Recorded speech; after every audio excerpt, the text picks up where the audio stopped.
also Kim Molnar is here. Kim, yes. And Daru Brahma. Daru. Okay. So there's so many inspiring verses and I couldn't make up my mind. So I thought I'll just share from my personal reading where I'm at. And that's Srimad-Bhagavatam, the 3rd canto. So we're going to read from the 3rd canto, chapter 7, verse 11. And I'll share my screen. So you have the verse in front of you, hopefully. Do you see it? Can you see it? Ramchandra, maybe you can give me a sign. You can see it? Yes, okay. Om Namo Bhagavate Vasudevaya. Om Namo Bhagavate Vasudevaya. Om Namo Bhagavate Vasudevaya. Om Namo Bhagavate Vasudevaya. Om Namo Bhagavate Vasudevaya. Om Namo Bhagavate Vasudevaya. Narayana Namaskritya Naram Jaiva Narottamam Devim Sarasvatim Yasam Tato Jayam Mudirayet. I have the translation in German, so I'm not going to read it in German. So we read the verse. Yatha jale chadramasa Yata jale chandramasa Kampatishtat krito guna Kandapista krito guna Vishyata sanapi drashtur Ishyate sanapi drashtur Atmano natmano guna Atmano natmano guna Yatha jale chadramasa Yata jale chandramasa Kampatishtat krito guna Sampadistat krito guna Vishyate sanapi drashtur Vishyate sanapi drashtur Atmano natmano guna Atmano natmano guna Yatha jale chandramasa Yata jale chandramasa Kampatishtat krito guna Sampadistat krito guna Vishyate sanapi drashtur Vishyate sanapi drashtur Mano natmano guna. Atmano natmano guna. Would anyone else like to recite? Yata jale chandramasa Yatha chandramasa. Sampadistat krito guna Sanapi drashtur Vishyate sanapi drashtur Atmano natmano guna Atmano natmano guna.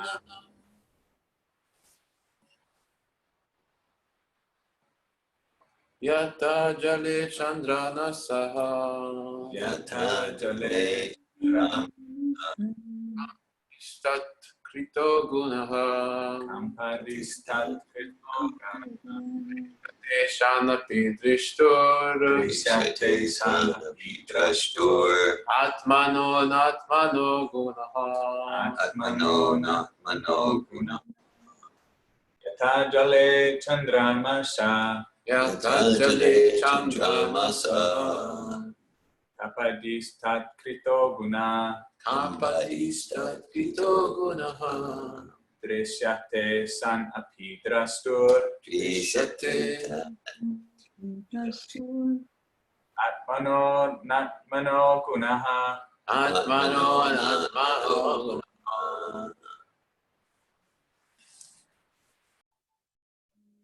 Yatha jale chandramasa Yatha jale chandramasa Kampadistad krito guna.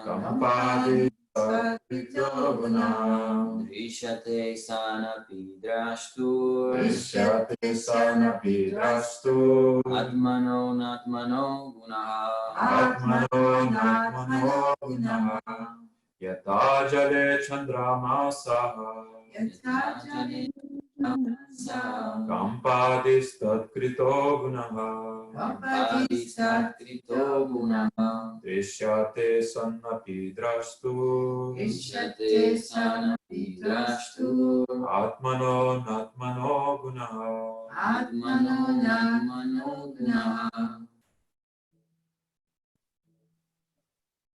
Yata, as. Jali, Dale. in the water. In the water. Chandramasa, Chandramasa. of the moon. Of the moon. Kampa Adi, Kampa adi. quivering, etc. Quivering, etc. Tatkrita, Tatkrita. done by the water. Done by the water. Guna, Guna. quality. Quality. Drishyate, Drishyate. it is so seen. It is so seen. Asan api, Asanapi. without existence. Without existence. Drashtu, Drashtu. of the seer. Of the seer. Atmana, Atmana. of the self. Of the self. Anatmana, Anatmana. of other than the self. Of other than the self. Guna, Guna. quality. Quality. Translation. As the moon reflected on water appears to the seer to tremble due to being associated with the quality of the water, so the self associated with matter appears to be qualified as matter. Purport by Srila Prabhupada. The Supreme Soul, the personality of Godhead, is compared to the moon in the sky, and the living entities are compared to the reflection of the moon on the water. The moon in the sky is fixed and does not appear to quiver like the moon on the water. Actually, like the original moon in the sky, the moon reflected on the water should also not quiver. But because of being associated with water, the reflection appears to be quivering, although in actual fact the moon is fixed. The water moves, but the moon does not move. Similarly, the living entities appear to be tainted by material qualities like illusion, lamentation, and miseries, although in the pure soul such qualities are completely absent. The word pratyate, which means apparently and not actually, like the experience of having one's head cut off in a dream that refers to the previous verse, is significant here. The reflection of the moon on the water is the separated rays of the moon and not the actual moon. The separated parts and parcels of the Lord entangled in the water of material existence have the quivering quality, whereas the Lord is like the actual moon in the sky, which is not at all in touch with water. The light of the sun and moon reflected on matter makes the matter bright and praiseworthy. The living symptoms are compared to the light of the sun and the moon illuminating material manifestations like trees and mountains. The reflection of the sun or moon is accepted as the real sun or moon by less intelligent men, and the pure monistic philosophy develops from these ideas. In fact, the light of the sun and the moon are actually different from the sun and moon themselves, although they are always connected. The light of the moon spread throughout the sky appears to be impersonal, but the moon planet as it is personal, and the living entities on the moon planet are also personal.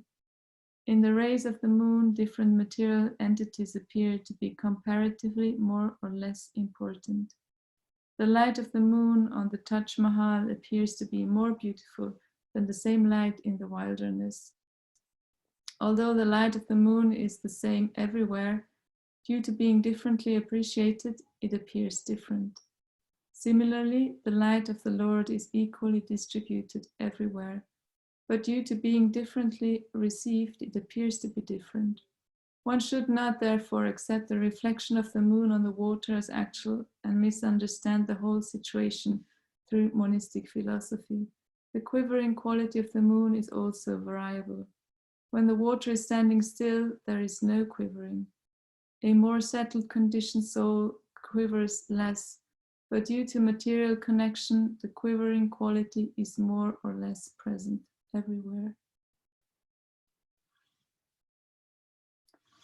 Om Agyandati Mirandasya Gyananjana Shalakaya Jakshurun Militam Yena Tasma Shri Guruve Namaha Shri Chaitanya Manupistam Stapitam Yena Bhutale Svayam Rupa Kadamayam Tadati Svapadantikam Vandeham Shri Guru Shri Uttapada Kamalam Shri Gurun Vaishnavanscha Shri Rupam Sagrajatam Sahagana Raghunatan Tam Sajivam Sadvaitam Savadutam Parijana Sahitam Krishna Chaitanya Devam Shri Radha Krishna Padam Sahagana Lalita Shri Vishwakanvitamscha Hey Krishna Karuna Sindhu Dinabandho Jagatpate Gopesha Gopika Kanta Radha Kanta Namostute Tapta Kanjana Gorangi Radhe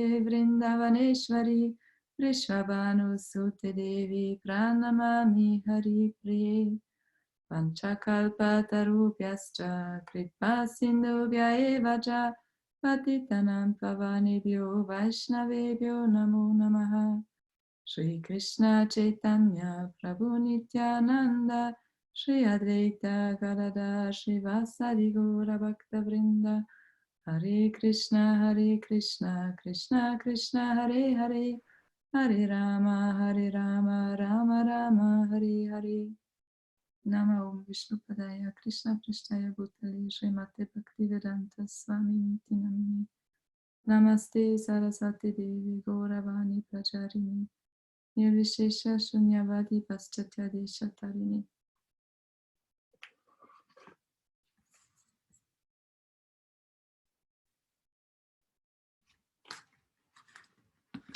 So, yeah, in my personal reading of Srimad-Bhagavatam, I'm in the 3rd canto. And I read Srimad-Bhagavatam before, but it doesn't seem like I read it before. It's like a totally new book, and I wonder what I absorbed the last time I read it, but not very much. And this time I have a different experience, and right now, Srimad-Bhagavatam, I feel a lot of excitement for the book, for this. Yeah, it's so colorful for me and so inspiring. And in the 3rd canto, I think you're reading Canto 2. That's so like not very long. Not in very soon you'll be reading Canto 3. So it's still, there's a lot about like we get a lot of information about creation, and at the same time we get a lot of insight into the personal exchanges between the personalities who share Bhagavatam with each other. And actually in the 3rd canto there's we hear a conversation between Vidura and Maitreya. And Vidura, he's a relative. He's the half brother of Dhritarashtra, the father of Dhritarashtra. And he was so just to give you a little history and the context of where this text is. So Vidura, he was sent away because he like when there was this before the battle of Kurukshetra, the Pandus, they tried anything to to solve the conflict peacefully, and also Krishna tried, he intervened, and there was just no way to solve the conflict peacefully.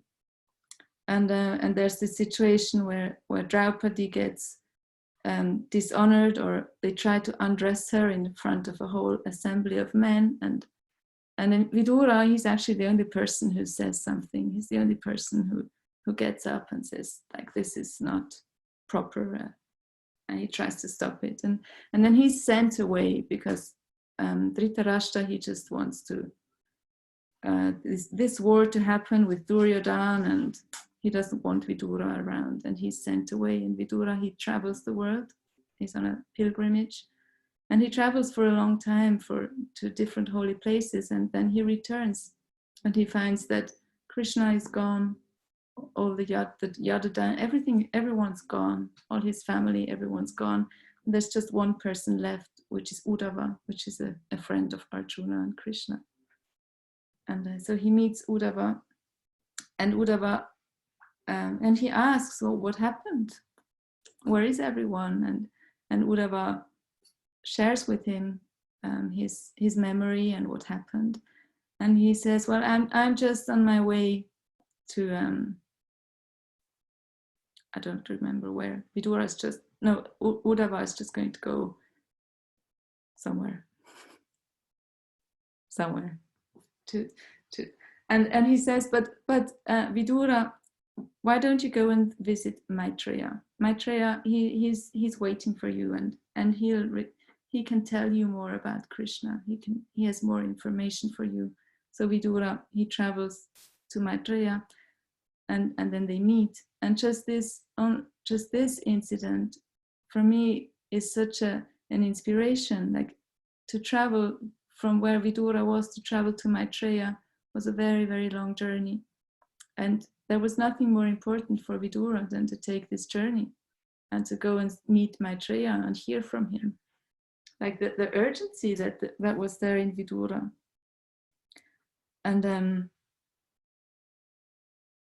yeah, so we hear their conversation.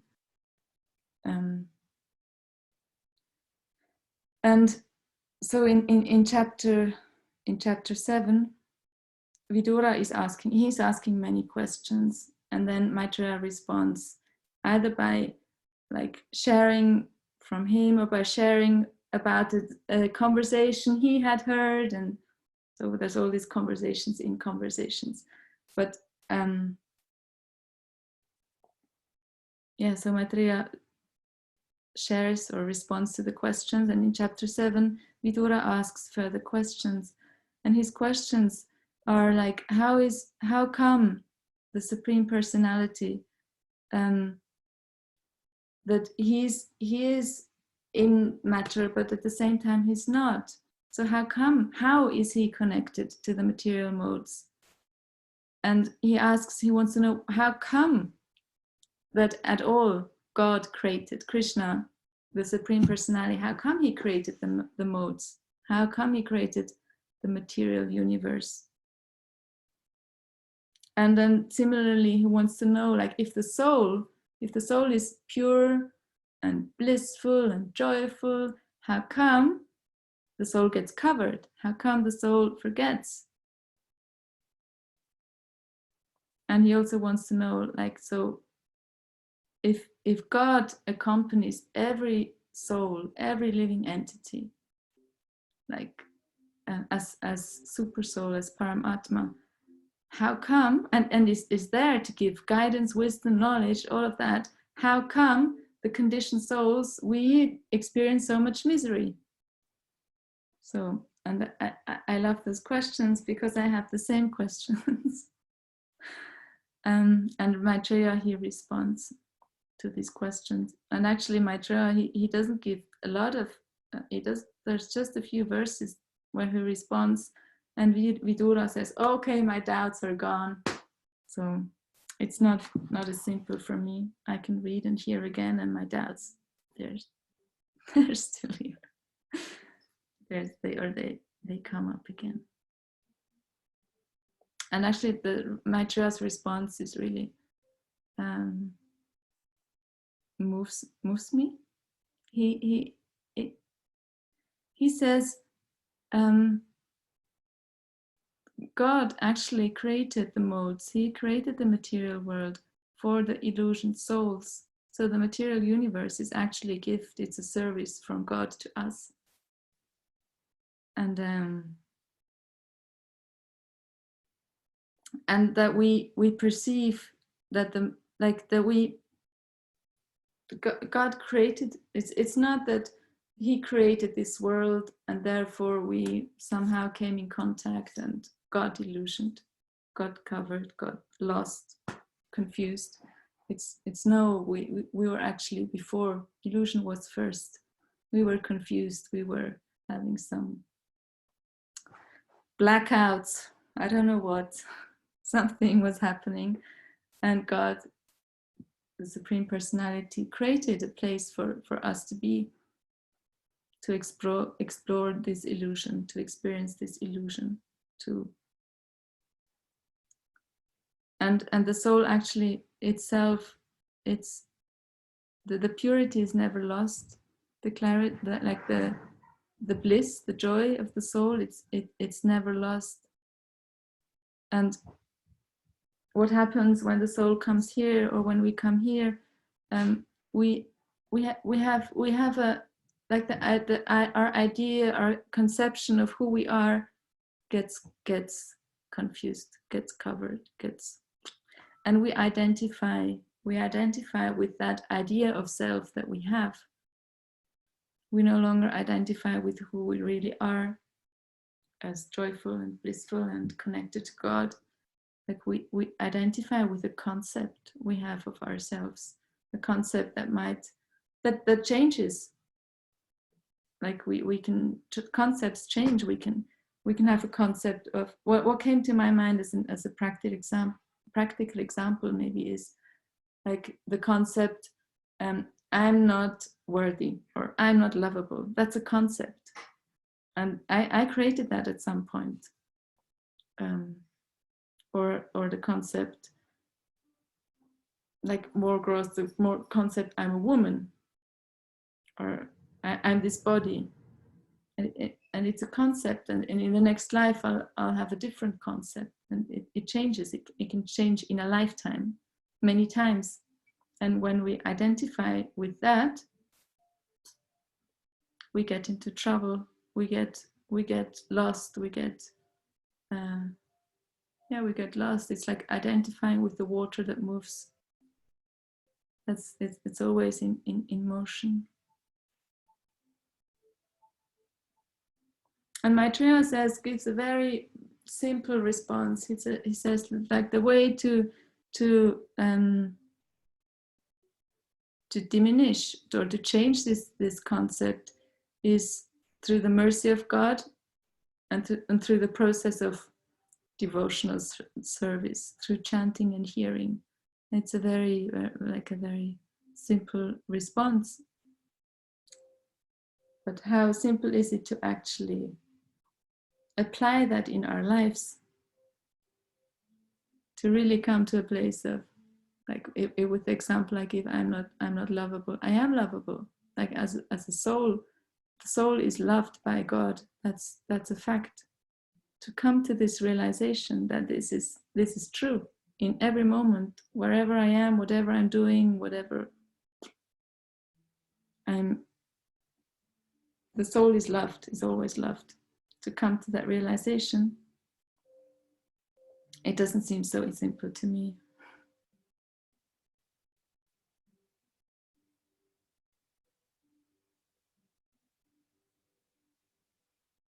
And Vidura, as I mentioned before, his doubts are quickly gone. Like very quickly, he's, oh, okay, I understand.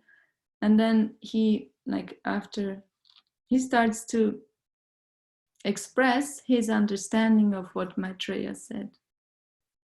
And he says, and he reflects what Maitreya said, and he says,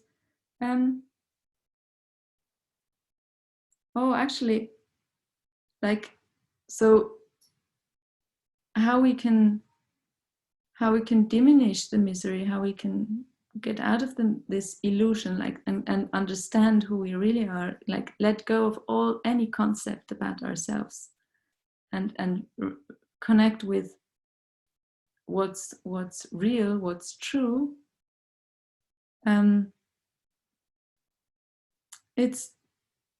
We just need to serve the spiritual master. So through service to the spiritual master, we get to understand who we are, and we get to understand, or we get to build trust that we can let go of our concepts. It's not dangerous to let go. Actually, like when we do let go, we are held. So that's the situation around text 11. And I read this text just at the time as the whole corona pandemic started, and I was getting that this is like serious, or at least it has serious consequences, and I was like fascinated about all the upheaval that was happening, and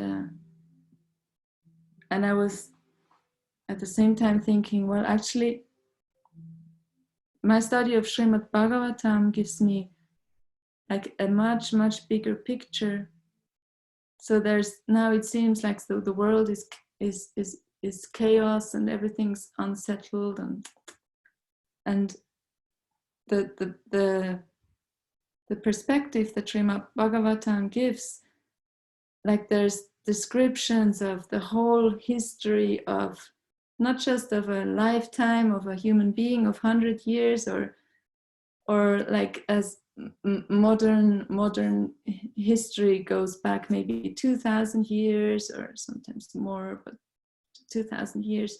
But Bhagavatam gives a history of millions, trillions of years, and in all those millions, trillions, I don't know, I'm not good with numbers, but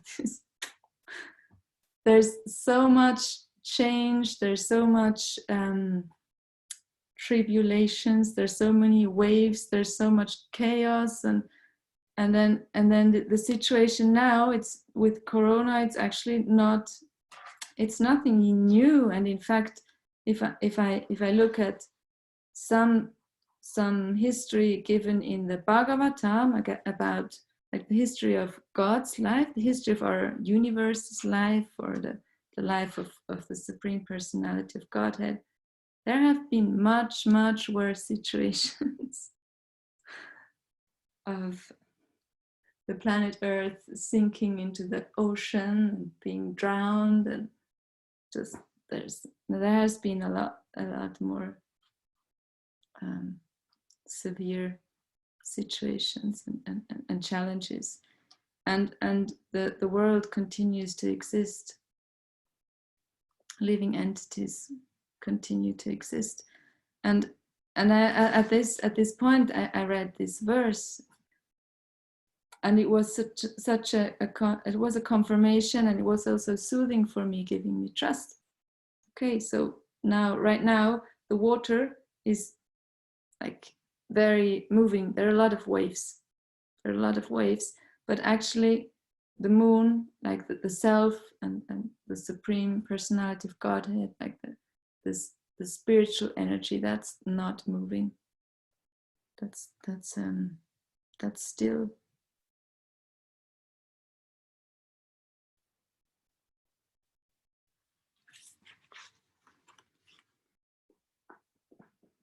And I was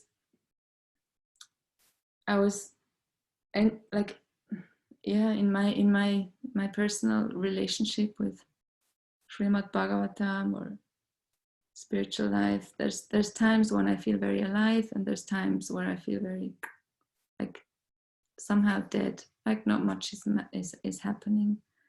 And my endeavor is to become solid in connection and feeling alive and being alive in this relationship. And to accept, to come to the place of accepting, like fully understanding, like the moon, that's reality.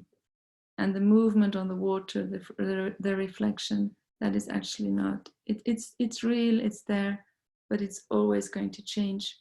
So to hold on to anything, any of these waves, I'm going to experience suffering. I'm going to experience pain because it's going to go, and I'll be grieving. I'll be sad. It's gone, and it's never ending.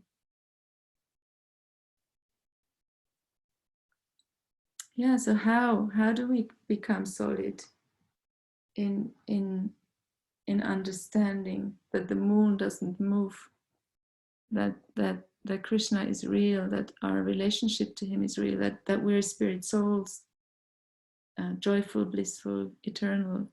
How do we become solid in that? That's a question I have. And yeah, it's a question I have, and an experiment I'm doing. I'm in this experiment, and especially like interesting for me is this conception. Like we have conceptions, we walk around with conceptions, and it's actually it's so courageous if we let go of a conception, if we let go of our worldview, if we allow that our world view, what we think is true, that it gets crumbled or exploded or destroyed. And then because there's, in my experience, there's like a moment of nothing. So a concept gets destroyed, and then there's this moment of what comes now. And it seems that this moment is very like crucial. It's like this moment of getting an opportunity to enter a door. If we allow that space to be there of, okay, my concept is gone, and then we can open up for an experience which is different than another concept that comes from the mind. And it takes humility and detachment and also faith to do that. Faith that if I do let go of a concept of who I am, that I'm not going to fall into nothing, but I'm actually going to fall deeper into experiencing who I really am as a spirit soul, as a servant of God.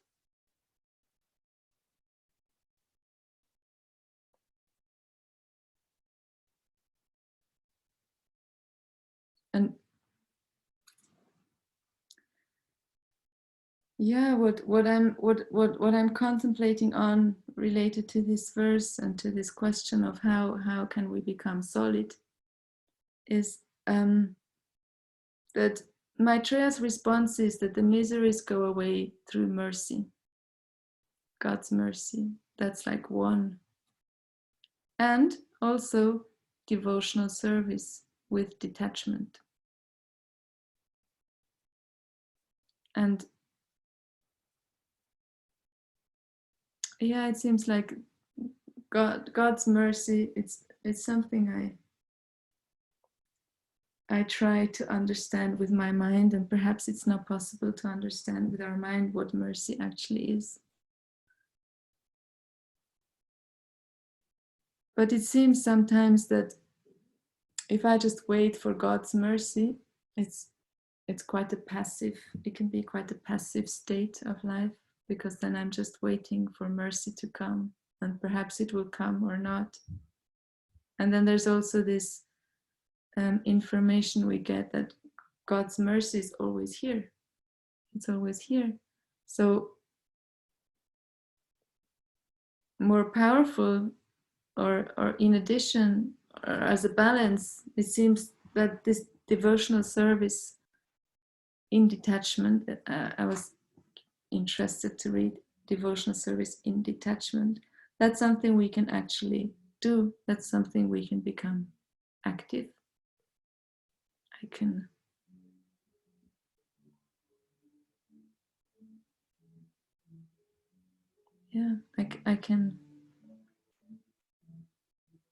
can decide, I can make a decision. Okay, today I'm going to serve, or I'm going to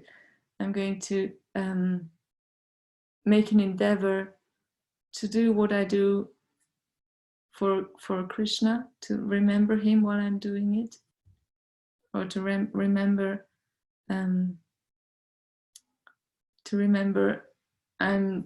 to do what I do for my spiritual master, for Srila Prabhupada, or to do it for other, like for my family, to serve my family, to serve someone in their self-realization, becoming more aware, becoming more conscious.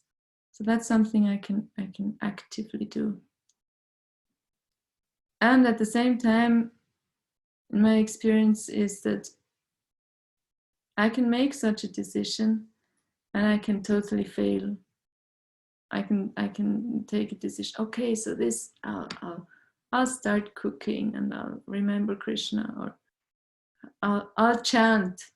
Chanting is serving, so I'll chant. And within one mantra, my mind can be in a totally different place, and it's like gone.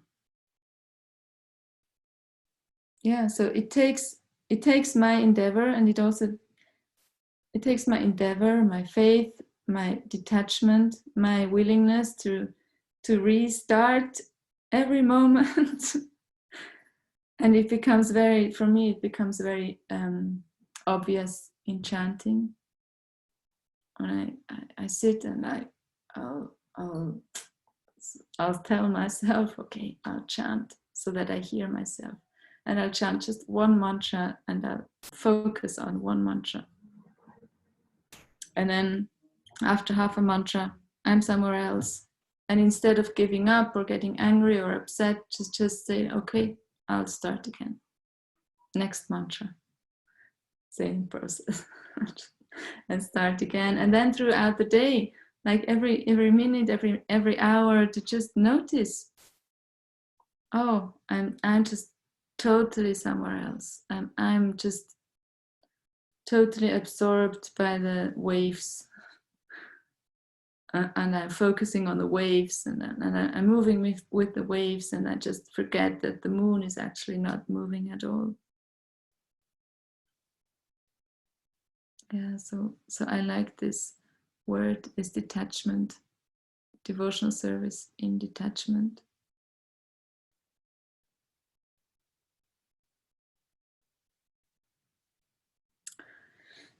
Yeah, and I think it's the last sentence in the purport. No, it's the last read. It says, the quivering quality of the moon is also variable. When the water is standing still, there is no quivering. A more settled conditioned soul quivers less, but due to material connection, the quivering quality is more or less present everywhere. And I find that so encouraging to understand that there's always going to be quivering. I'll always, like, my consciousness is going to be diverted to other things than God or love or devotion. So that's, as long as I'm in the material context, that's going to happen. And so it's like this statement from Srila Prabhupada. To me, the message I get from that is like, well, there's always going to be this movement, and sometimes less and sometimes more. And at the same time, the moon is is always there, and there is something I can do. I can be active in coming to a place of being more solidly identifying with the moon rather than the reflection and the movement. And it's where for me, more and more, I see how association is so important. Like I said at the beginning, I'm so grateful for this, that I can participate in the morning programs, even though I'm thousands of miles away. And right now, like it seems like none of us would be, or we wouldn't all be together, even if we are living in the same town. You wouldn't be together in the same room. And it's thanks to this social distancing that I get to appreciate more and understand more how just ordinary everyday interactions, they create such waves for me. Like I start to identify with the waves and I start to think, oh, that's reality, but that reality is so disturbing for me sometimes and so miserable. And then my mind goes like, oh no, this is crazy. And then knowing, I can just disconnect, and I can look to the moon again. I can connect with what's peaceful and present and calm, wise, and I can train myself to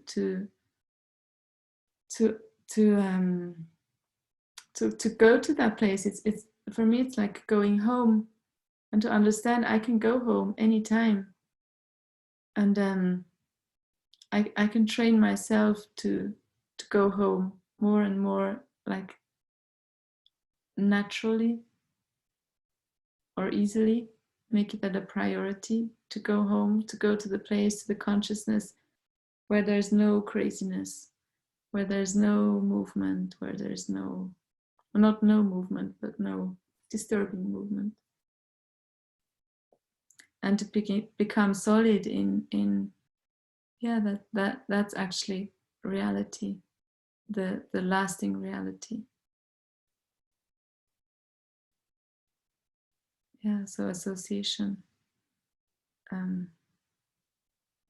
is very important for me, and association being with you here. And it's not I mean, I don't know if is it physical association or not. I don't have clarity about that. I know there's association and we hear each other, so it's association through sound vibration. And and there's association I can create even if electricity would go away, or internet or whatever. We can still create association by chanting the holy name. Like on Sunday we had an exchange about chanting, and I was so grateful to get an opportunity to reflect on chanting. And I recalled that, like theoretical knowledge I have, like the holy name, the Maha Mantra, Hare Krishna, Hare Rama. That's God. That's Krishna. And he, like the Supreme Personality of Godhead, comes here into this miserable world. And also that is a service for us. He's serving us by coming here. Like he created this universe as a service to us, conditioned souls. And he comes here in so many ways to remind us that we're not these crazy beings. We're not these insane, chaotic, and lost and depressed and angry, frustrated beings. He comes here in so many ways to remind us. And the Bhagavatam is full of not stories, like full of memories, full of incidents throughout the history of our planet, our universe, and other universes, how God comes in so many different ways, and always in a way that's completely out of the box. He appears out of the box, and he what is the word? He blows up our mind. He blows up our concepts. And in order for us to see God, we need to be open that these concepts get blown. And he's here for us in his name. And that's that's how God associates with us and how he serves us. And to look at it that way, it's moving for me, and also it's quite a wake up to see he's here in his name, and I'm not getting it. Like I chant his name, and I'm not getting this is God. I get it's helpful. I get I like it. I get many people I like do it. I get that I don't want to miss it. I don't get that this is God, that it's the supreme personality of Godhead with all his energies, that he's in this, in his name, and we get to chant it every day. Yeah. So that's my sharing. I'll read the verse again. As the moon reflected on water appears to the seer to tremble due to being associated with the quality of the water, so the self associated with matter appears to be qualified as matter. So I welcome you. I invite you to a sharing discussion. Additional realizations, understandings, questions, doubts, corrections, whatever. What's happening for you? I'm curious.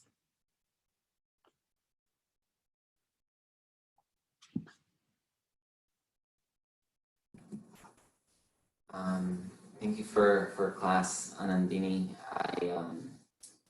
I particularly appreciated you sharing the point about, half a mantra later, my mind is somewhere else. I can 100% relate on every day of every round of every mantra that I chant. Sometimes I notice, I'm thinking about something totally irrelevant. Okay, like even this morning, it's, I only have 2 rounds left. And I don't really think I'm focused. Okay, let me really focus for these 2 rounds. And then some mantras later, I realized I'm still doing the same thing. So I'm appreciating you naming that phenomenon and naming my difficulty with focusing. And then the point that you made towards the very end, like to the extent that I remember, this is God. This is Krishna present with me as I'm chanting. At least intellectually, that's helpful to remind myself how important or like how valuable it would be to focus. Like I want to associate with God, and well, if I can really connect with, I can directly associate with God by focusing on what I'm chanting. I appreciate the reminder, even though it's like you said, intellectual for me.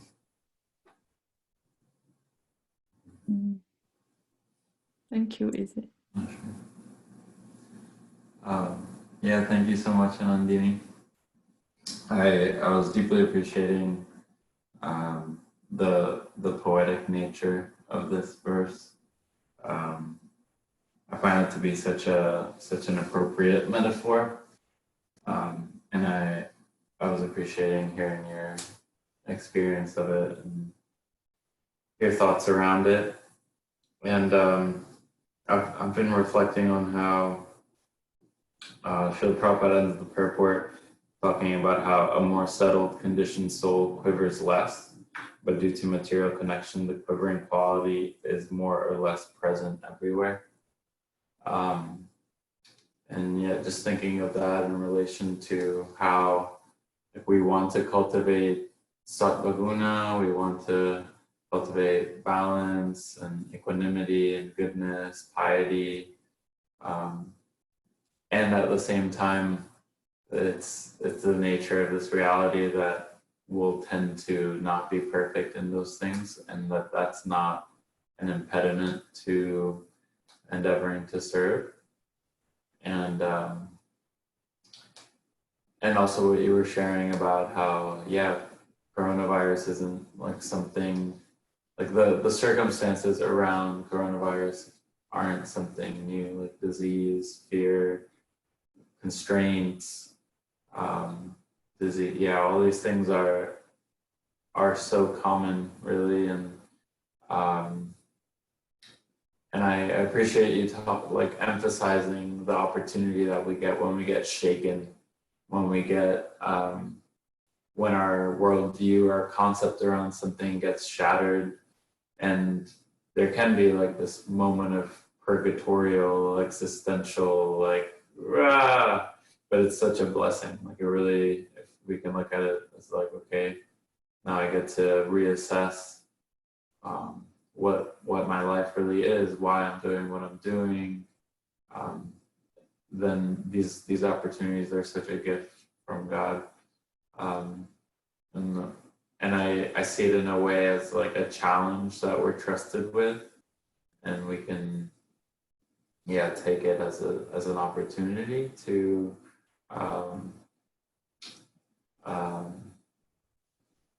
realign and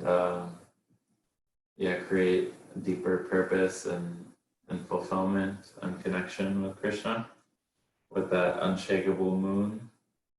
And thank you. I feel inspired in your sharing to do that more. Thank you, Narayan. Yeah, actually, this morning we were reading.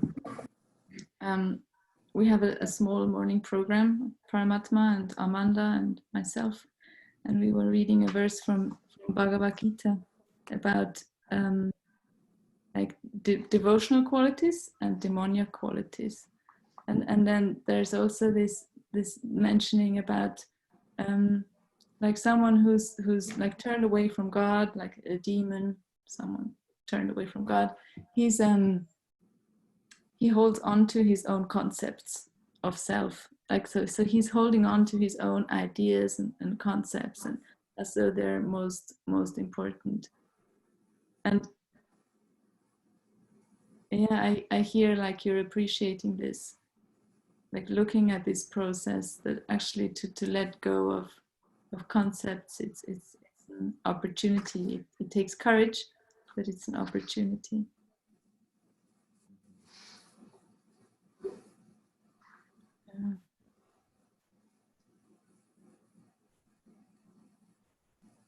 There's this book about it's written by a Franciscan priest, like a follower of Saint Francis, and his book is all about letting go of concepts.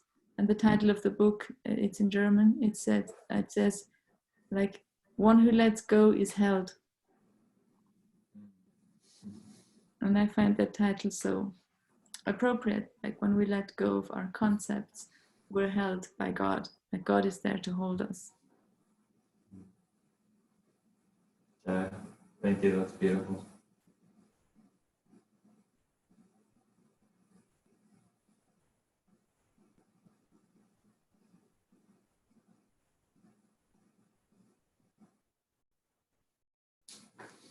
And anything else? Maybe something in the text that inspired you, or you want to share questions, which I will probably not be able to respond, but maybe someone else here.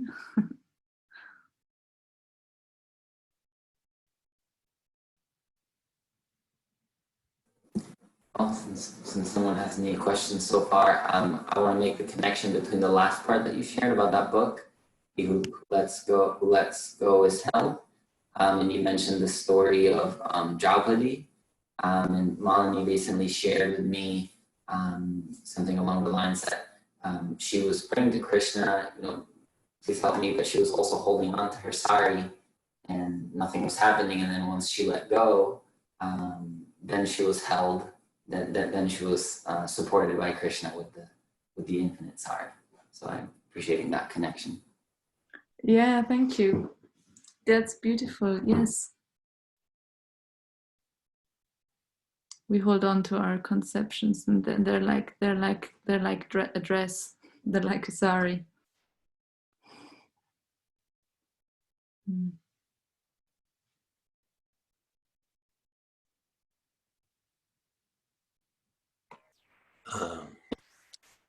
I'm inspired by your presentation, and yeah, that also particularly impacted me. Just like as they shared about, because sometimes I think, yeah, well, in morning program we're focused, but by the middle of the day, okay, then where's our mind? But yeah, that's the fact for me too. It's not the middle of the day.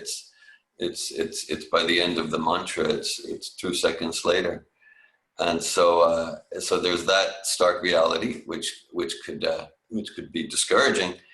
And then I appreciated the context you put it in. That okay, we get to keep showing up and remember that the moon isn't affected by the craziness and disturbance and distraction of the mind and the pettiness of the mind, and that okay, and then each moment. The moon,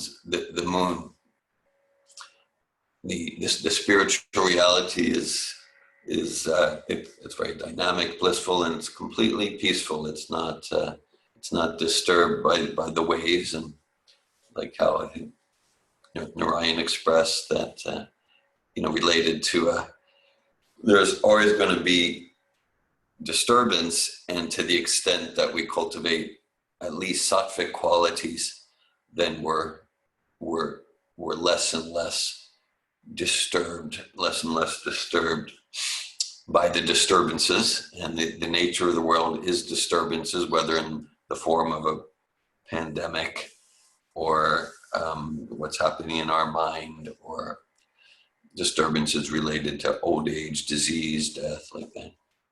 And so I really appreciated what you expressed, Anandini, about how are we responding to the disturbances. And I liked the integration and juxtaposition that you emphasized about no, we can do something and then simultaneously with detachment, because I appreciated how you referenced Maitreya, that ultimately it's the grace, it's the mercy of Sri Krishna, the Supreme Personality of Godhead, and his pure representatives like Srila Prabhupada. Ultimately, it's their mercy. At the same time, we can do something to send the message. I really want that mercy to focus my mind on the moon. And thanks also about how you presented about the ahankara, the false ego, what you call the conceptions and different beliefs. Yeah, and that's flickering. Like our conceptions are changing each moment, certainly each lifetime, and that's all just like ripples. It's just all like waves, and that's the temporary illusion. I'm thinking like the root of those misidentifications of the self. The root to me seems there's the Bhagavad Gita verse, Shvaroham Maham Bhogi, Siddhoham Balavan Sukhi. That at the root of it is I am the controller and I am the enjoyer, and then that takes unlimited forms. But I am the controller, I am the enjoyer, and then the essential transformation is to the actual moonlight conception of Krishna is the controller, Krishna is the enjoyer, I'm his servant. Ekaleshwara Krishna Arasabha Bricha. Hare Krishna. Thank you. I'm moved, and I'm getting that there's a lot I'll take with me, because I'm getting realization about this steady moon and rippling reflection in the water. I'm getting a lot of realization that I'll take with me. Hare Krishna. Thank you for your comment. And I'm inspired to hear that your mind gets distracted a few seconds after the mantra. I'd like to come to that place too.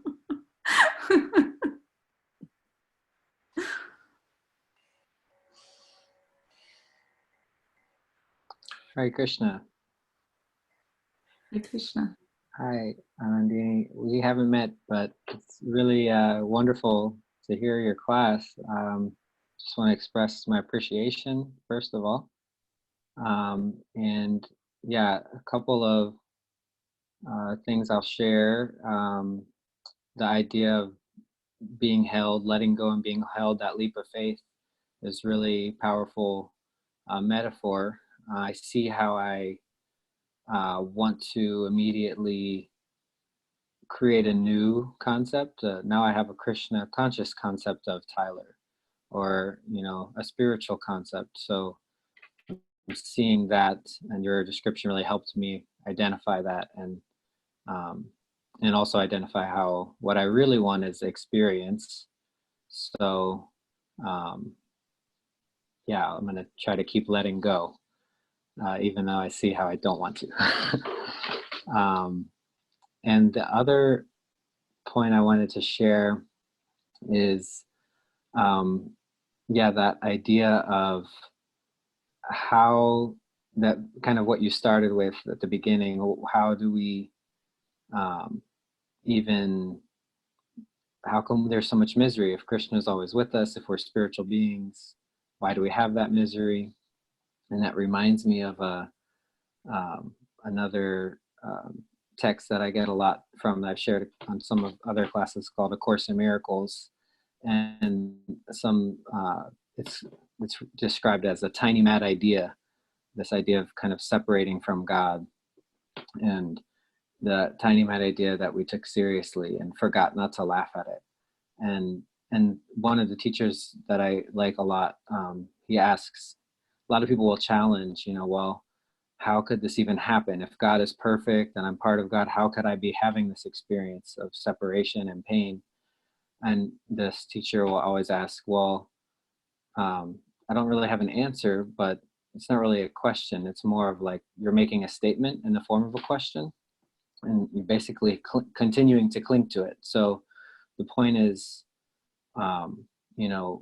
why are we asking a question about something that seemed to happen long ago, but we're actually making that same choice every moment, that we're continuing to cling to my own self-concept and not let myself go and be held by the experience of God and the experience of being one with, that love and experiencing association with Krishna.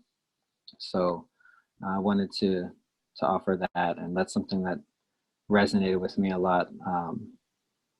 And it has to do with that other point of letting go, not needing to know the answer intellectually always, but having some faith and just being willing to let go and trust to experience what we are. So thank you. Yeah. Thank you. And Thank you. yeah, I'm inspired by what you share about we can have we even have concepts, or make concepts of who we are as devotees of God. And then we have an idea what we should do. Well, that's what happens then in my, like, what I should be doing or saying and not doing. And it becomes a whole role play again. And then I'm inspired by your desire to connect with the authentic experience of you as a servant of God, and not the idea of what that means. Thank you. Hare Krishna. Thank you.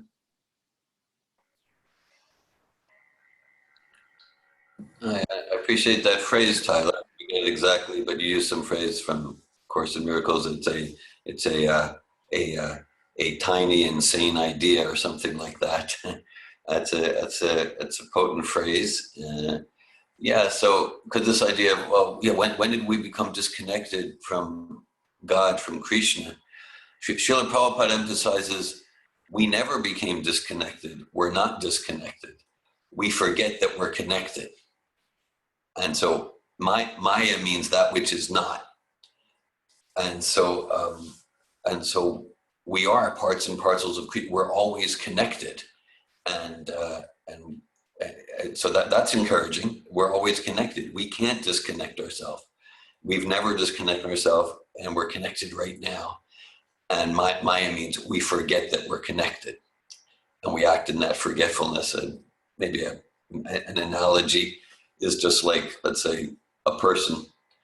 Think like the person is a person is sleeping, and so the person has a connection with the bed and with the room, and maybe there's someone else in the room, and the person has the person's right there like that, but the person's dreaming, and the person completely forgets that he has any connection with the room or the other people in the room or the furniture or the bed, and the person's thinking, I'm flying in the sky like a bird, or I'm being chased by a tiger or whatever, and the person, but the person's always connected with the room, but the person forgets. So just related to that tiny insane idea.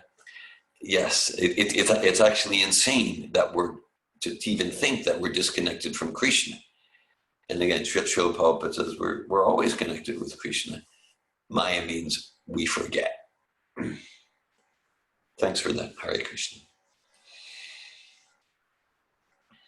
It's actually in the previous verse, in text 10, where Maitreya gives the example. It's like a man who dreams that his head is cut off. He dreams it, and he wakes up and realizes, oh no, the head is still here.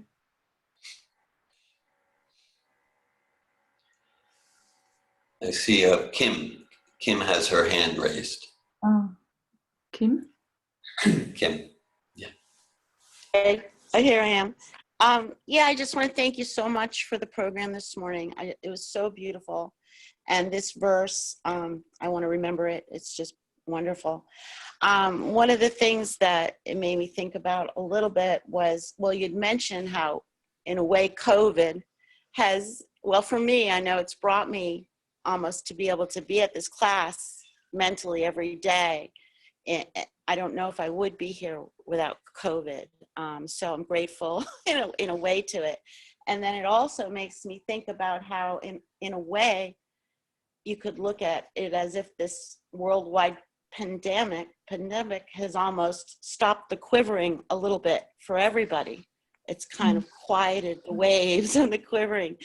And if we're fortunate enough, we can maybe take that imposed stillness to use it to maybe connect and see the solidarity of the moon and connect to Krishna through that. So I don't know, I'm very grateful for your talk, and I'm trying to also be maybe grateful for the pandemic, for the things that it's done for me in a way to help me still myself a little bit. And that's all. Thank you. Thank you, Kim. I appreciate your input. Like, yeah, the pandemic, it's like there's a lot of upheaval, and at the same time, and that's my experience too, in that there's like a big gateway to this stillness and like a peace that allows us to connect with what's really essential for us. Yes. Yeah, I'm feeling that. Mm-hmm. Thank you.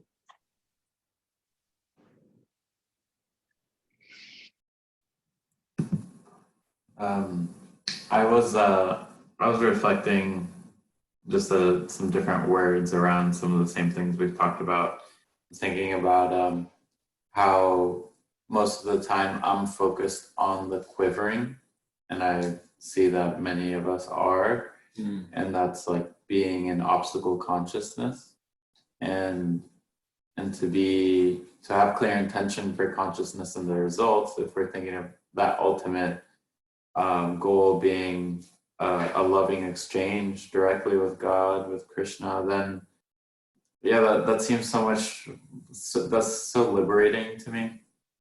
Just thinking how much it can be such a struggle to be constantly trying to stop the quivering. And I have a decent amount of experience doing like silent meditation and Buddhist practices and yoga asanas, and that helps me to a certain extent, but it does, like, ultimately for me it does feel so restricted and like imposed, whereas more and more endeavoring to practice devotional service with other devotees, it like feels more natural, and like it's okay that my mind gets distracted as we like, and that I have whatever shortcomings I have. And I want to, this inspires me to just work on keeping my eyes on the moon, endeavoring to serve Krishna lovingly. I appreciate your connection to this. Yeah, like your intention, like, and having like the consciousness in the goal, in the result, and like and obstacle process. And I was actually like going in between two verses from the third canto, and the other verse is from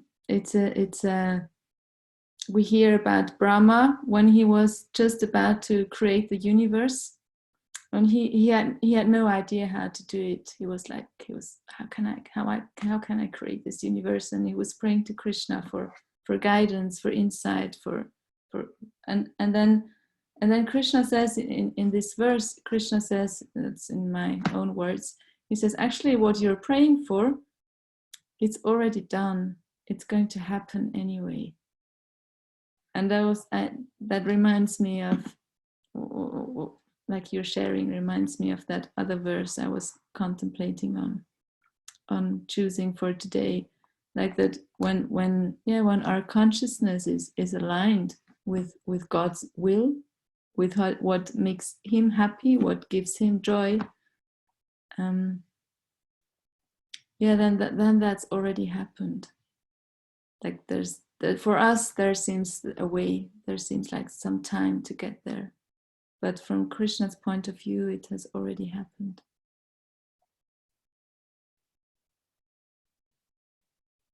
Yes, the name of Krishna is Satya Sankalpa, which is really the definition of clear intention. Satya Sankalpa, his desire is true.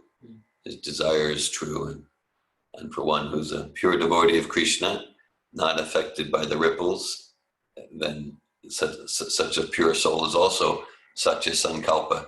His or her aim is true. Their intention is truth.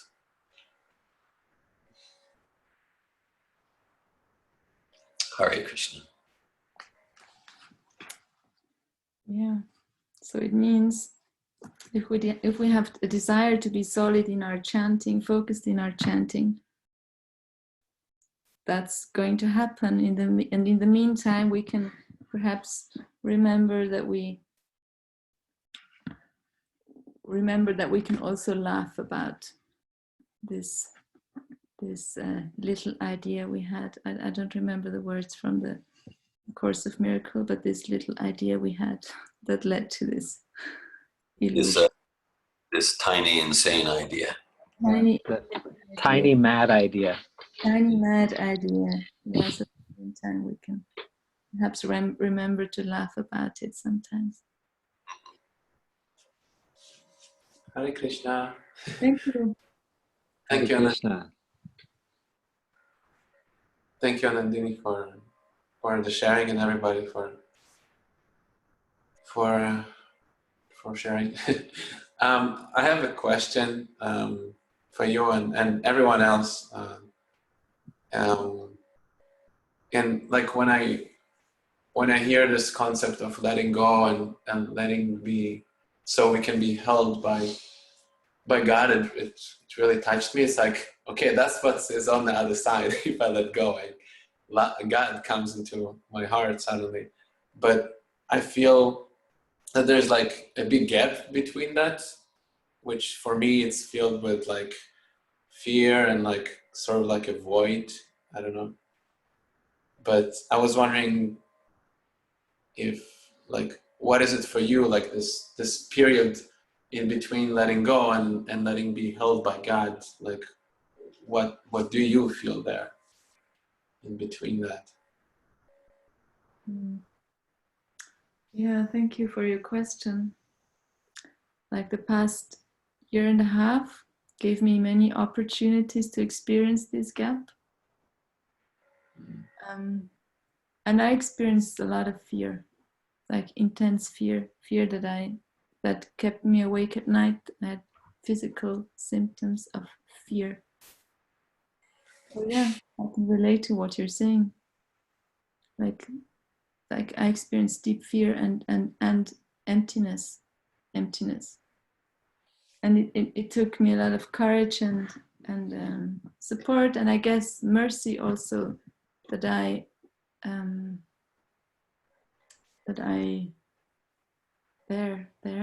could bear this experience of fear and emptiness. Like waking up in the morning not knowing who am I really, and really allowing that question to be there and not jump to an explanation or a distraction or anything, but just, yeah, who am I? So that's my response. Thank you.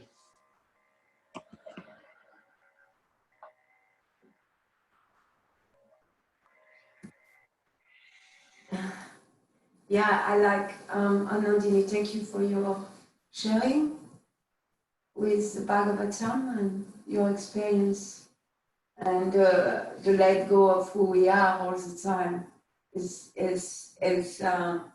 moment to moment, letting go and being a question, because even the Vedanta Sutra starts with a question, not with an answer.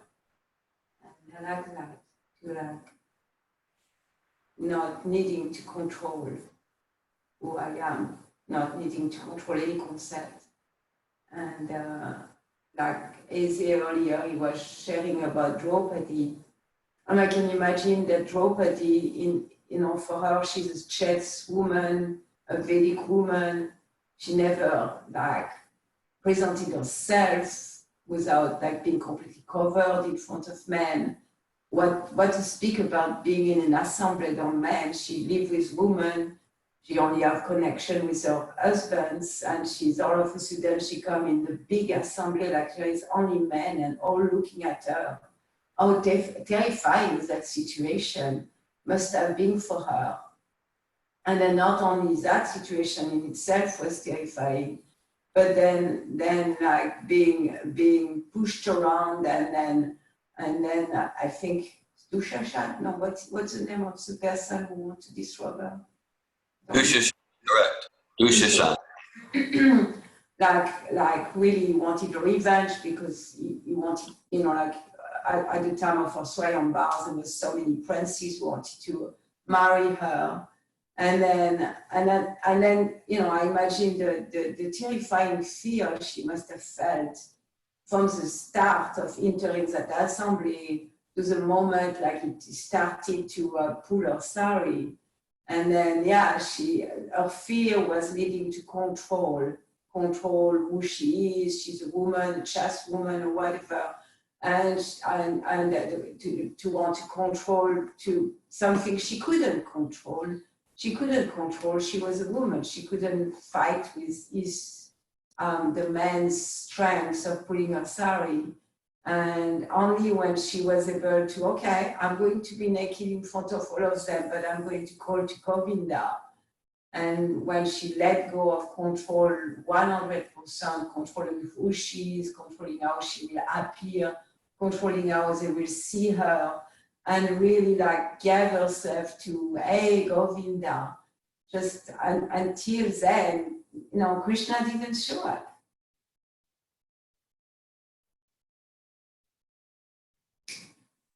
Mm. And then, Thank you, Malini, for sharing this example with Draupadi. Yeah, like she stayed with her fear. She stayed in that space. for a little while until she let go. I didn't understand what you just said. I just said she stayed in the fear for a little while, and that's why she was holding down to her sari, thinking she could control herself or she could control the situation. She could control who she is and who she appears to be, like a chess woman, until she was ready to even let go of that, which is inconceivable to me. You mean like let go of that concept of herself, or let go of the fear? Well, I believe both probably happen simultaneously. I imagine, I'm not Draupadi, but I have meditated on that pastime quite a lot. So I imagine both of them, like to be willing to just let go completely and call on Govinda and be with Krishna like that, in that way. Yeah.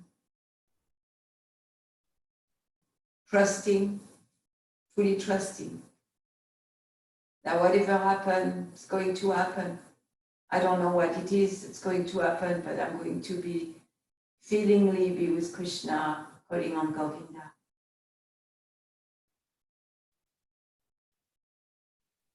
Yeah, like she was with her experience and fully trusting her experience, trusting that her experience is not going to lead her into or misery.